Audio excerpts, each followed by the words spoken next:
situações. Por exemplo, o ser humano, a pandemia ela mostrou que o ser humano ele não é capaz de viver num processo de isolamento intenso, tá? Eu falo muito isso para os meus pacientes. Ninguém foi projetado para ser feliz, ninguém foi projetado para ser triste, tá? O ser humano ele não foi projetado para dor e nem para felicidade. Ele fica naquele meio termo, tá? Por isso que nós seres humanos somos uns seres insaciáveis na questão emocionais. Como por exemplo, ao mesmo tempo que eu estou falando aqui com você, eu estou pensando em realizar algum conflito meu. Não estou falando de conflito familiar, mas por exemplo, conseguir um bom emprego, um bom status, né? Realizar certas situações. Isso é saúde mental. Ou seja, se você tem essa tendência de continuar se realizando, né, você vai fazendo essa troca de relação. E no quesito da pandemia, mostrou que o ser humano ele é muito angustiado, né? Ele não consegue lidar com seus conflitos. Ou seja, lembra que eu lhe falei sobre quando você começa a ter uma relação de troca verbal de fala, você acaba entrando no próprio atrito consigo, com seus familiares? Pois é. Por quê? Porque esse ser humano se deixou interferir pelo meio artificial e quando você vai trocar uma relação de fala, o afeto, que isso é bom para a saúde mental, um não consegue compreender o outro. Aí vem um conflito, vem a violência doméstica, vem aquele pai que é abusivo, aí vem aquele marido que grita com a esposa, aí vem aquele marido que não consegue compreender aquela esposa que está doente, aí já abandona no meio do caminho. Por quê? Porque ele acreditou que aquele meio artificial que ele atribuiu para você era verdadeiro, mas não é. E aí eu não consigo lidar com essa situação. A pandemia não trouxe só a questão de é, o processo de morte em si, mas mostrou que o ser humano ele é um ser totalmente confuso consigo mesmo, tá? Ao mesmo tempo que eu estou mostrando que eu sou uma boa pessoa, mas como é que eu sou dentro de casa? É verdade, é verdade.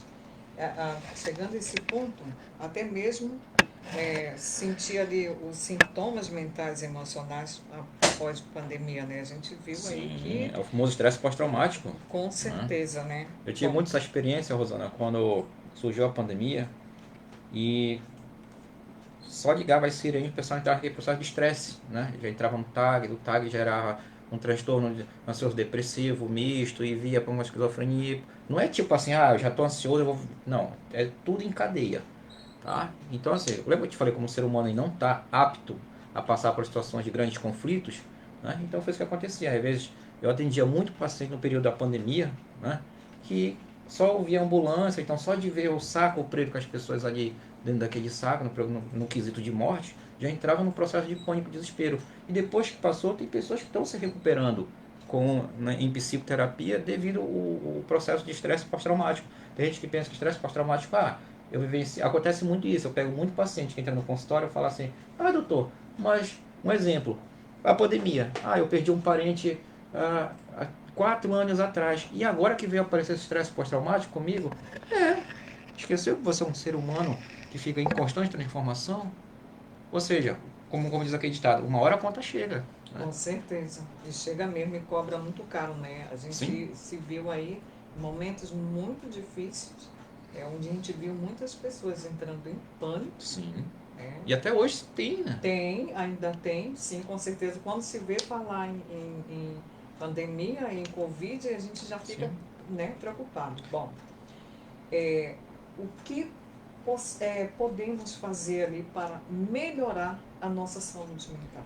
Bom, o que podemos fazer, assim, de essencial, que seria muito notório, que isso é fundamental na mudança do ser humano, é você viver um pouco mais o momento, mais em família, entendeu? Deixar de viver uma coisa que não é da sua prática, que não é do seu, assim, que não é do seu desejo. Os desejos têm que ser naturais, tá? Então, para mim ter uma saúde mental adequada, eu tenho que viver a minha realidade, né? Eu tenho que me esforçar aquilo. Aí eu vou citar o exemplo agora, por exemplo, a geração nova agora, que é a geração Y, X e Z, né? Eu admiro muito, é uma geração que os meninos são super high-tech, né? Entendeu? Mas só que tem um quesito, é uma geração que quer muito e não compreende como é que a gente tem que querer. Já quer pular aquela fase como diz o cara, do obstáculo, né? Já quer ir direto pro pódio. O E se pódio, frustra né? muito alto, e se frustra muito rápido. Então, quando você pula todas essas etapas do querer, você acaba em conflito com o seu processo de saúde, voltado à relação à saúde mental. Saúde mental é quando você consegue elaborar cada passo e dizer, opa, eu consegui vencer. Vou fazer uma pergunta. Você se tornou locutor assim? Ah, já foi direto para a rádio? Com certeza não. Não. Aí eu lhe pergunto, todos aqueles processos que você passou de luta, sofrimento, estágio, gritos, professor puxando a sua orelha, não serviu para uma reflexão Com hoje? certeza. Isso é saúde mental, quando você consegue compreender todos os passos que você conseguiu alcançar na sua vida. Porque se você não tiver uma trajetória, uma história, aí você vai entrar em conflito consigo mesmo. Saúde mental é quando você consegue, resumindo, saúde mental é quando você consegue entender o que tem que fazer, entendeu? E aquilo gera um resultado e você vai dizer, não, eu passei por isso, entendeu? E eu consegui entender como é que eu consigo equilibrar as minhas razões emocionais com as minhas pessoais. Certo. Nos indiques assim um profissional que devemos assim procurar. Boa. A gente já sabe que a gente pode correr ali pelo SUS, é isso. Mas existem muitos profissionais aí mais específicos. Você falou uma coisa bem importante, as pessoas, elas, apesar da gente estar no século XXI, num século tão tecnológico, num século tão interativo artificialmente, mas não pessoalmente, né? As pessoas acabam tendo vergonha de procurar o profissional mesmo indicado. Qual é o profissional ideal? Dependendo da fase. Se você não está passando por nenhum sofrimento que cause transtorno na sua vida pessoal, familiar e outros quesitos, você quer se compreender, quer está se perguntando por que alguma coisa não está dando certo com você, na relação emocional, procura um psicólogo, né? Psicólogo, a gente fala assim, vou com o psicólogo conversar. Não, psicólogo não é só conversar. O psicólogo ele é um agente que ele é um parceiro que vai estar de mão dada com você e mostrar, olha, esse aqui é o sofrimento. Mas a única diferença é que ele não vai apontar o dedo para você. Ele vai caminhar junto com você e fazer que ambos consigam remover toda aquela angústia que você via totalmente distorcida, né? E você vai entender, caramba, não era tão grande assim como eu pensava. Agora, quando você, como diz o cara, vai só prevaricando, vê que, não, deixa pra lá, eu tô ruim das unhas aqui, beleza. Aí aquele ruim das unhas começa a sangrar, aí começa a ter um comportamento diferente, deixando bem claro, tá? Se você passou por um ambiente estressor e fica só prevaricando, o que é prevaricar? Deixar só de lado, tá? E você não procura um profissional tipo um psicólogo. O psicólogo, ele é um agente que ele faz uma prevenção de uma possível sequência de futuros transtornos psicológicos. Tá? Agora, quando você não procura, aí vai procurar tarde psicólogo, você já está patologicamente diagnosticado com uma ansiedade, uma esquizofrenia, com TAG, né? Aí também você procura um psiquiatra. Eu sou muito parceiro da psiquiatria.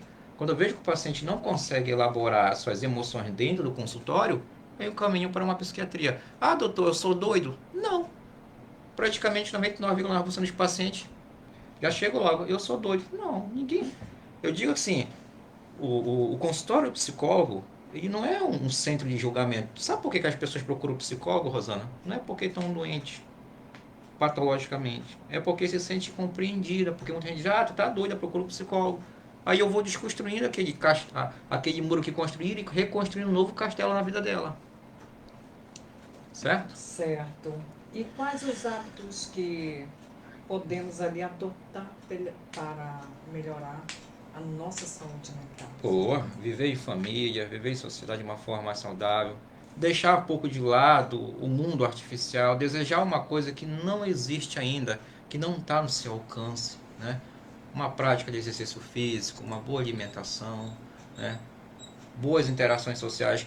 Eu estava conversando esses dias com a minha esposa, a gente passou o Natal, um ano. Aí eu fiquei pensando assim, acho que você é da época, que eu sou de 88, né? Eu vivi lá no Jardim aqui, épocas boas de Natal, ano 94, 95, 96, 97, né? Hoje percebe-se, Rosana, que as pessoas estão tão ausentes de aproximação que hoje o Natal tipo tá artificial, o ano tá artificial, né? Ninguém mais tem aquelas relações, colocava a mesa lá na frente da casa, né? Vizinho, vem cá, Reunir a vamos, família. isso, reunir a família, vizinho tá com fome, vem cá, vamos. Não é só alimentação, mas nutrir, uma boa saúde mental é você se nutrir de boas relações, né? Hoje é muito chato, você vai numa comemoração de Natal, no novo, cara, trek, trek, trek, trek, trek. Você não está mostrando realmente o que você é, voltar às suas relações. Entendeu? É por isso que eu não uso redes sociais muito, com frequência, porque até um profissional, eu não sou de ferro, eu sou ser humano. Se eu vou ficar muito colado, eu vou perder a minha essência, vou me tornar artificial também. Aí não adianta eu vir aqui na rádio dizer, faça isso, se eu também vivo meio artificial e vou estar adoecido futuramente. Tá? Então, ter uma boa saúde mental é cativar mais a família, né? Praticar bons exercícios, ter boas relações sociais, deixar um pouco de lado o celular. Não viva para o meio eletrônico. O meio eletrônico, isso aqui é uma ferramenta. É como, por exemplo, você está de carro, seu pneu fura, o que, que você precisa para trocar o seu pneu? De uma chave. Aí você vai carregar sua chave 24 horas, vai para o banheiro, vai com ela? É isso que está acontecendo. Em vez das pessoas usar a ferramenta só para facilitar o seu acesso, estão vivendo para a ferramenta. Isso não é saúde mental. Tá? A gente vê muito isso, perdemos o que a comunicação entre as pessoas, né? Perdemos aquele diálogo gostoso, reunião com a família. Eu não perdi, não sei se tu perdeu, mas eu continuo Não, no diálogo. Não, entre a família, né? Então a gente vê assim, cada um por seu lado, cada um por si e Deus por todos, que é assim que a gente está vendo hoje em dia, né, o que vem acontecendo. É por isso que temos aí ansiedade, depressão, angústia, síndrome de pânico, síndrome de ansiedade. É tanta síndrome que dá medo, né? Dá medo. Se a gente for realmente entrar nesse... Nós vamos passar aqui amanhã todos indo e não vamos dar conta de... Seria bom um podcast de 2 horas, né? Ou então de 3, né? né? Mas o mínimo, eu acho que vocês conseguiram entender um pouco o que é Com saúde certeza. mental. Eu acho que a gente conseguiu passar também para a nossa sociedade que está nos assistindo, né? Que está nos ouvindo, tá? Quem está nos vendo também. Pode ser quem está nos acompanhando através das redes sociais, no Facebook, quem está ouvindo, né, no seu lar, na sua casa, no seu trabalho, tem que estar aí ligado conosco, né? Eu acho que quem está aí sintonizado, eu acho que conseguiu, né? Captar. Com certeza algo aqui. Agora a gente vai naquele jogo, o jogo dos mitos, né? Esse joguinho do mito. Depressão é genética? Boa.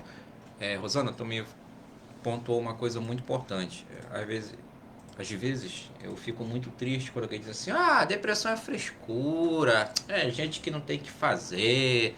Antigamente dizia que depressão era coisa de rico, né? Só rico tem depressão. Uma vez eu fiquei triste, você sabia que até profissionais da área da saúde, da psicologia, né? Não vou citar nome aqui que é contra a ética. Uma vez eu fui num encontro e a mulher disse assim, foi incrível, foi na época eu não sou partidário, tá? Na época que estava o governo Bolsonaro, a profissional falou assim, devido ao acesso das armas agora, a comunidade negra está vendo um processo depressivo. Que isso? Depressão não escolhe preto, não escolhe magro, gordo, tá? Depressão não escolhe classe. Criança, adulto, né? Tá? Então, assim, é mito, tá? Não é, eu tive um filho, meu filho vai ter depressão. Não, isso é mito, não existe. Depressão não é tipo uma coisa genética que vai herdar de pai para filho aqui, não. Não é, isso é uma coisa muito pessoal de você. Lembra que a gente falou lá no início da entrevista? Tem que ver o que está causando isso. A sua angústia está sendo ocasionada por quê? Algum conflito? Algo que não foi resolvido? E o janeiro branco é isso. É quando você faz uma reflexão, peraí, o que eu tentei resolver e o que eu consigo equilibrar ainda. Tá? Isso é o janeiro branco. É por isso que é a alusão, se você pegar uma página em branco, você vai reescrever a tua história tudo de novo. Verdade. Respondido? Sim. Depressão. Depressão e tristeza são a mesma coisa? Verdade ou mito? Não, é assim. O pessoal confunde muito. Sim, Eles confundem muito. Se eu estou triste, eu estou depressivo. Não. A tristeza, você tem um motivo por que você está triste. Né? Por exemplo, eu recebi uma notícia. Por exemplo, eu perdi o meu gato. Vou falar aqui, o meu gato, Chico Preto. Eu perdi o Chico Preto. É o meu gato, tá? É um gato mesmo. Não é o Chico Preto. Não, calma, gente. Não é preconceito, não. Esse era o meu gato, tá? Então, por exemplo, eu fiquei triste provisório. Eu fiquei triste provisoriamente. Ou seja, eu entendi por que eu perdi aqui o meu gato. Eu vou viver aquele luto, né? Saúde mental é isso, é quando você vive isso, consegue compreender. Tem gente que tem tanto luto, tem tanto sofrimento que ele não consegue elaborar essa perda, essa angústia. Aí ele fica preso naquilo, que gera um processo depressivo, tá? Ou seja, a depressão, tu não consegue compreender qual o motivo que tu tá sofrendo, tá? Do nada tu chora, do nada tu fica angustiado. Eu vou citar aqui, ontem eu atendi, olha só, eu atendi uma paciente, não é contra a ética falar o caso, tá? É contra a ética falar o nome do O paciente. nome, né? Ontem eu atendi uma paciente de 14 anos que tentou suicídio, né? Olha só, aí a mãe diz assim, doutor, mas eu dou tudo. Tem um grande erro na sociedade hoje que, se eu der tudo para aquela pessoa, ela é feliz. Lembra que a gente conversou agora? Do que adianta você dar o melhor celular, o melhor Wi-Fi, o melhor fone de ouvido aqui pro rapaz que está fazendo o controle da mesa, se eu não consigo compreender ele, que é o afeto, as relações. O segredo de uma boa saúde mental é você ter um bom afeto, uma boa relação, você é aquele companheiro, né? Então é isso que está acontecendo, por exemplo, essa mocinha tentou tomar medicamento, né, para ceifar a sua vida. Aí a mãe, mas eu não entendo. Aí eu falei assim, mãe, enquanto a senhora não tentar compreender um pouco a vida em família, vai ser difícil a senhora compreender o sofrimento da sua filha. Aí ela, então é isso. Tá? Depressão é um sofrimento que eu não consigo tentar compreender. Tá? E tristeza não. Tristeza eu perdi água, eu entendo porque eu perdi. Tá? E aí eu consigo passar a minha fase para frente. Pois é, e a gente vê esse número de 15 aos 29 anos, a gente vê entre esses números aí que é onde acontece mais os casos de depressão, né, doutor? E você sabia que os idosos estão entrando nessa faixa etária? Lembra que eu te falei que o ser humano não está preparado para as angústias? Você sabia qual é o maior temor do ser humano? É ficar velho. Sabe por quê? Olha só, se eu ficar velho, eu vou estar sozinho.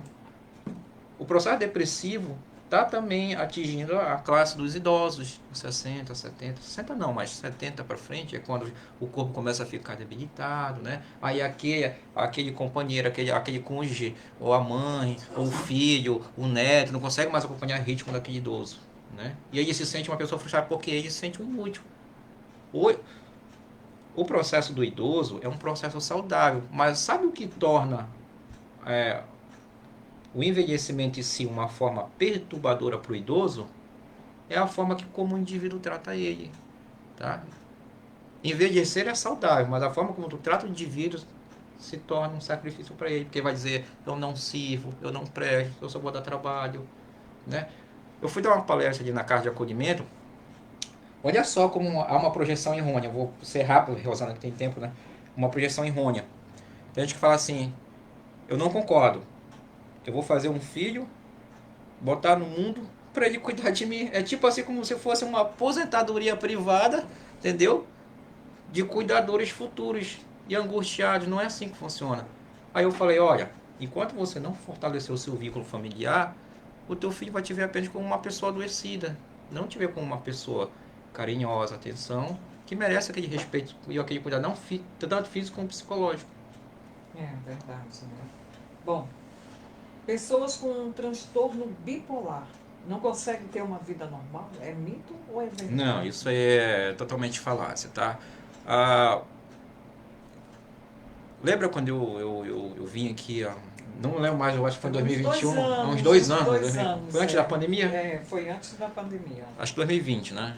Isso. Porque assim, Rosana, a maioria das dificuldades, sabia que a maioria do processo de cura, durante o processo terapêutico com o psicólogo, ele não é alcançado devido a distorções familiares, distorções de terceiros, tá? Tu vai no psicólogo, tá maluco?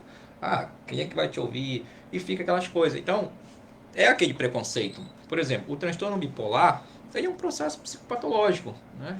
Que ele se originalizou, desculpa, né? De uma ansiedade, de um conflito, e por aí foi, tudo em cadeia, vai aumentando, né? E o que acontece? Antigamente, lá nos séculos passados, o sistema antimanicomial do Brasil era um processo totalmente errôneo, totalmente discrepante, que era não se tinha uma política de saúde mental na época. Então, o que fazia? Quando uma pessoa, por exemplo, adoecia psicologicamente, que era o dito louco, o que eles faziam? Jogavam nos manicômios, né? Fazia aquele tratamento com eletrochoque, por aí vai. Tá? Era um tratamento, não era tratamento, eu ficava ali trancafiado, ou seja, se via uma pessoa como um louco e tirava ela da sociedade. Então, era excluído, né? viu-se que isso não dava certo, o que fizeram? Passaram a investir mais em saúde mental. Ou seja, passaram mais a ver eles começaram a classificar, opa, é possível reinserir essa pessoa com medicamento, psicoterapia. Ou seja, resumindo, uma pessoa bipolar, tá? Ele tem a vida dele saudável, ele tomando a medicação dele, tá? É, passando uma rotina de acompanhamento psiquiátrico, com psicólogo, tem uma vida normal. Pode ter filho, pode engravidar, se for mulher, pode fazer todas as coisas maravilhosas, tá? E tomando a medicação bem tranquilo, que mal tem. O pior mal da pessoa que sofre um processo psicológico de adoecimento é o preconceito. Ah, o esquizofrênico é doido, ah, o bipolar é doido, né? A pessoa não ajuda. Você sabia que tem preconceito? Algumas empresas não querem contratar pessoas que já têm um histórico de adoecimento psíquico. Verdade. Bom, pessoas com manias, transtorno obsessivo compulsivo. Transtorno obsessivo compulsivo. Ou verdade? Toque. Olha, é assim. Boa pergunta. Não vou dizer que nem é mito nem verdade, mas assim, para você passar a ser um toque, que é um transtorno obsessivo compulsivo, eu digo quando passa a evoluir para toque, significa que você não está mais estável voltado à sua relação saúde mental. O que é o toque? O toque é quando você fica preso num ritual, tá? E que o seu próprio psicológico, né, desenvolveu aquilo, referente ao seu sofrimento. Então você fica preso naquele negócio. Então se tu vai tocar, tem que lavar a mão. Tá? Isso é um ritual. Esse ritual não é bom.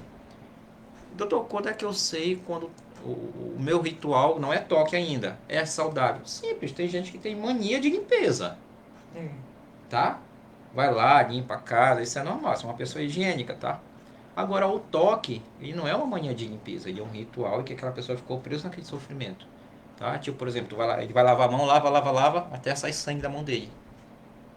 Tá? Aí já tem que procurar uma ajuda psiquiátrica. Isso é verdade, tá? O toque, isso é, de fato, no CID-10 classificado quando ele passa a interferir na tua vida. Aí já é adoecimento.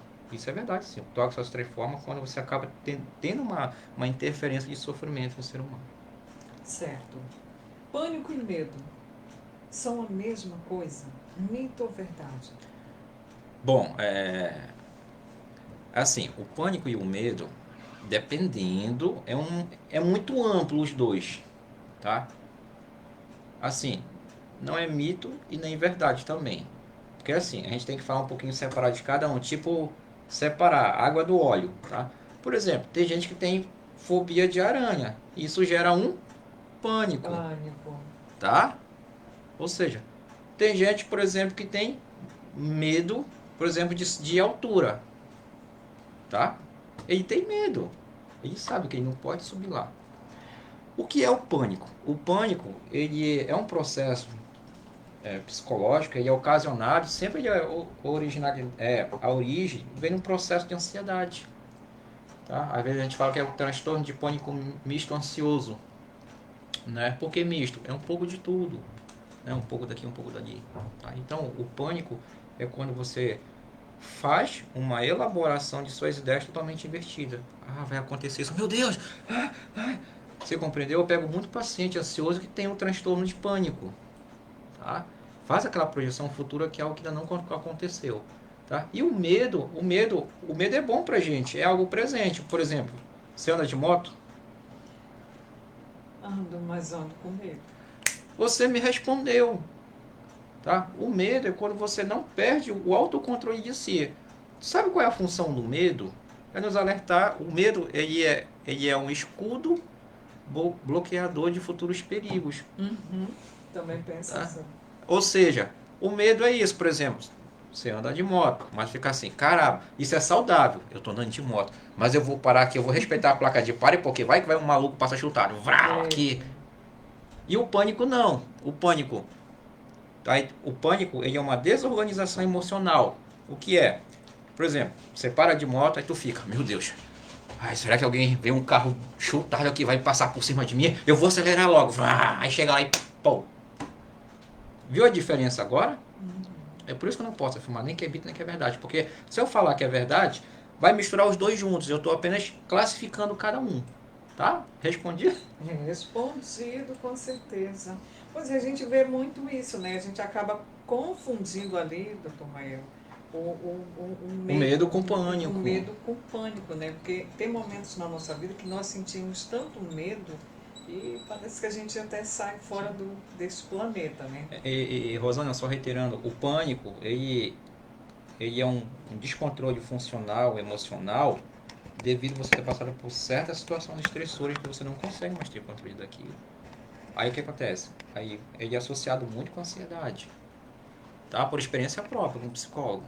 Ele é associado muito com ansiedade. A maioria dos pacientes que entram no meu consultório já vem com um transtorno de pânico misto ansioso. Né? Ou seja, qual é a minha função como psicólogo? É desconstruir tudo aquilo, fazer com que ele volte à sua segurança, tenha uma estrutura de medo saudável, que ele passe a organizar suas ideias. Tá? É isso, só reiterando. Pois é. Ansiedade. A ansiedade ali excessiva pode ser um transtorno mental, doutor? Sim, boa pergunta. Bom, praticamente você respondeu tudo. Eu vou só apenas ser breve. Ansiedade excessiva. Tem vários tipos de ansiedade. Tem ansiedade moderada, leve, né? Tem a ansiedade, eu acabei de falar agora, mista, com transtorno de pânico ansioso ou não. Né? Tem aquela com crise psicótica e por aí vai. Né? Mas essa excessiva aí se enquadra nos 4 quesitos para trás que eu acabei de falar agora. Pode ser prejudicial sim. Tá? O que acontece? O pessoal pergunta, como é que eu faço para me detectar que eu estou com ansiedade? Calma, pessoal. Ah, porque o psicólogo falou na rádio lá, meu Deus, eu tô ansioso. Não, calma. Eu sou um cara que eu faço a organização das minhas palavras. Se você vê, lembra que eu falei, todo o processo voltado à relação à saúde mental, ou então à saúde psíquica, você tem que ver a sua forma como você lida com aquele sofrimento, com aquela situação. Tá? Qual o nome dele aqui? Crisley. Eu posso falar o nome dele aqui? Pode. Crisley aqui, o filho do Nato Lima. O grande Nato Lima, abraço, viu? Espero que esteja ouvindo aí, viu? Por exemplo, o Crisley. O Crisley, você tem 14, Crisley? Tem 14. Tem 14 anos. Por exemplo, ele vai fazer uma prova. É normal você estar ansioso. É normal. Tá? Tu bebe água ali, tu vai, né? E tu, meu Deus, calma, vou respirar. Respira. Você consegue manter um foco. E essa ansiedade que você acabou de falar agora aí, quando você não tem um controle, o que é?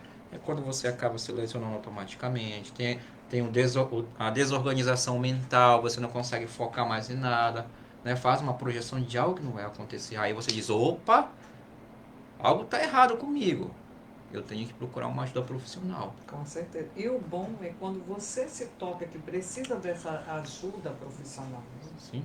Agora, quando eu me recolho e nego a mim mesmo que eu não preciso. Esse é o erro do ser humano. Gente, por favor, procure psicólogo. Psicólogo não é só para quem está doente, tá? Psicólogo é um agente que ele vai fazer uma promoção e a prevenção de possíveis problemas relacionados à sua saúde mental. Uma coisa é verdade, se você fala, você faz uma filtragem de suas angústias. Se você fala, você tira tudo aquilo que te incomoda. Né? A psicanálise fala que a gente faz o que é um insight terapêutico. Desabafo, né? Isso, no linguajar para você é desabafo, mas para nós, o paciente faz um insight, ele faz uma troca de relação com um profissional. Né? Então, por exemplo, assim, tem gente que fala assim, se for para falar, até uma vez entraram na justiça aí com um taxista, não foi daqui não, foi outro estado, que ele colocou assim, se eu for para pagar um psicólogo, fala comigo. Não é assim. Porque o psicólogo, ele vai mexer nas suas angústias. Ele sabe o que tem que fazer, porque ele já foi treinado de academia. Né? E aquela pessoa que tu fala só para ela, só vai falar, só vai te ouvir. Ah, tá, beleza, acabou. Tem muita gente que realmente quando termina ali o diálogo, que você vai lá no seu desabafo, ele não sabe nem o que te dizer, te responder, porque ele não estava nem aí para tu estar falando. Né? Ele simplesmente se ligou em outro mundo e você ficou lá, blá, blá, blá. Psicólogo não é conversa fiada. Psicólogo é técnica, psicoterapia, é anos de estudo. Infelizmente, a profissão da psicologia ela não é uma profissão visada o público que tem acesso financeiro, é o público que não tem, tá? Porque infelizmente o preconceito dificulta esse acesso do profissional à saúde. Certo. E abusar do álcool? Álcool, drogas, pode causar transtornos mentais? A gente, né, praticamente já temos aí a resposta, né, doutor? Mas é claro, sim, o álcool ele é um imunossupressor. O que é um imunossupressor?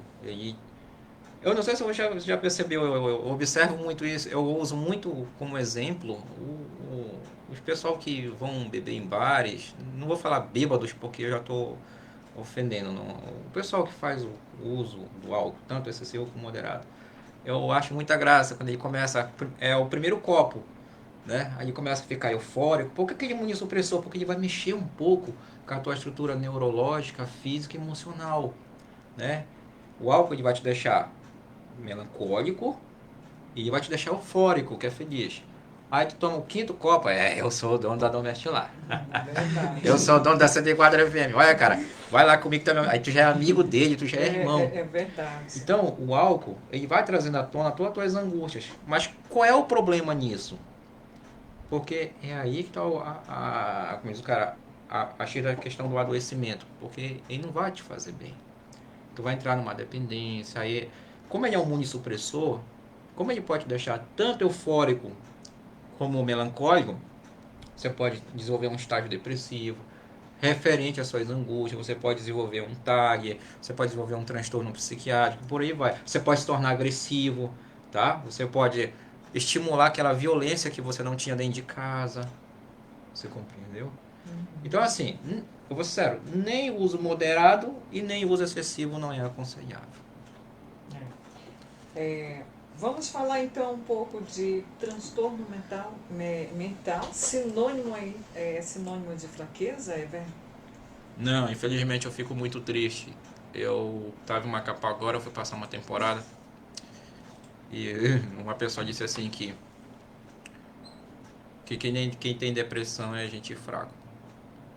Aí eu perguntei para essa pessoa assim, eu falei assim, vem cá, você já perdeu alguém? E já, você ficou triste? Ela falou assim, mas é claro, tu queria que eu soltasse fogos. E como é que você diz que quem tem depressão é gente fraca? Se fosse por isso, você era forte quando você perdeu seu ente querido. Então, pessoal, depressão não é questão de ser fraco, de ser forte. Ah, minha mente é forte, resistente. Lembra que eu te falei? Não boicote. Se você sentir uma angústia, algo que você está chorando do nada e não sabe qual o motivo, tá? Procure um profissional de saúde mental, de preferência um psicólogo. Pessoal, o certo não era procurar um psicólogo só quando está sentindo uma angústia, mas era... Eu queria que todo mundo procurasse, até falei lá em 2020, quando eu vim aqui da rádio, que todo mundo procurasse um psicólogo, como uma mulher procura um ginecologista, como um homem procura um urologista, como alguém procura um cardiologista, né? Mas infelizmente, quando a maioria dos pacientes que entram no set terapêutico já está adoecido. Infelizmente. É verdade. E sem contar que a depressão ela é muito vista assim pela sociedade, como o senhor falou, como, né, vamos lá no popular, né, frescura. Frescura. Né? Quando a gente se dá conta ali com a pessoa, muita gente diz, fulano está agindo assim porque ele está com frescura, ele quer chamar a atenção, né, de alguém, de alguma coisa. Você já ouviu aquele ditado que diz assim? De fazer isso, aquilo, né? Você já viu aquele ditado assim que infelizmente não gosta de usar, mas infelizmente é comum, que olho por olho, dente por dente. Já a pessoa só vai mudar de opinião quando ele vive. Exatamente isso. Quando ele vive. É assim mesmo que é o mesmo meu pensamento, né? A partir do momento que você vê alguém, que você se depara com alguém doente e você começa a desdenhar daquela pessoa, né? Bom, quando você se encontra naquele estado de quem você lembra, de quem você desdenhou. Né? E a gente toca no assunto, Rosana, sendo rápido aqui. Lembra que eu falei que as pessoas estão muito insensíveis um com o outro?